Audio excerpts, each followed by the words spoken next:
A man took out his urine and poured it all over a group of thieves, thinking they would surely die. But to their surprise, the master took out a dagger and cut their ropes. After doing all this, the master drove away, leaving the thieves bewildered. Although they didn't understand the master's actions, their top priority was to leave this place. However, the mansion was so vast that they walked for a long time without seeing an end. Just then, they heard voices in the distance and saw a large group of people running towards them, accompanied by numerous hunting dogs, seemingly chasing something. The thieves suddenly realized that the master had not merely poured urine on them to humiliate them, but to make it easier for the hunting dogs to track them down and start a hunt. How could they outrun the dogs?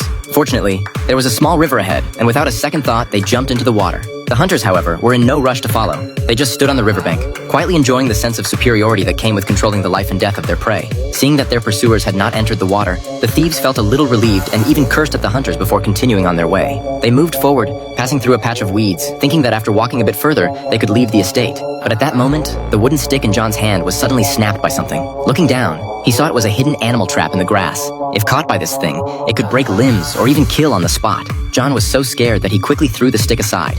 At this point, everyone noticed that the surrounding grassland was actually full of similar traps. They had stumbled into the hunter's trap, and just then the hunters caught up. Seeing this, they had no choice but to run towards the distance with all their might. Soon, they reached the edge of the estate where a brick wall stood. They hurriedly climbed up. Just as the hunting dogs were closing in, someone finally made it over, but John accidentally fell from the wall, landing right on a trap. The pain made him scream involuntarily. The others, seeing this, had to jump down from the wall. Two of them forced the trap open and then helped John up the wall.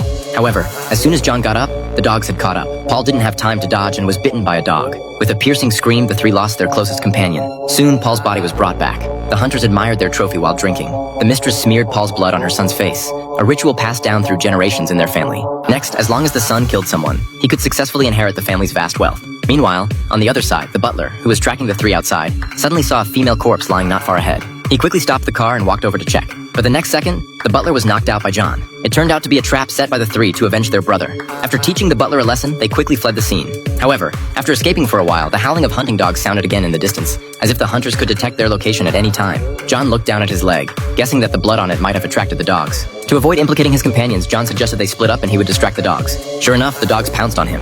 Luckily, he found a small river, washed off the blood, and left a piece of cloth to stop the bleeding, barely escaping. Mary and Mike, on the other hand, hid in a farmhouse.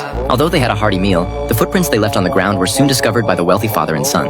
To prevent the dogs from tracking them, Mary quickly used perfume to remove the scent. At this point, Mike came up with an idea. He turned on the gas, crumpled up tinfoil into balls, put them in the microwave, and made an improvised bomb. The wealthy man, unaware of the situation and thinking no one was inside, rushed in without hesitation. After the explosion, the wealthy man survived, but his son died on the spot.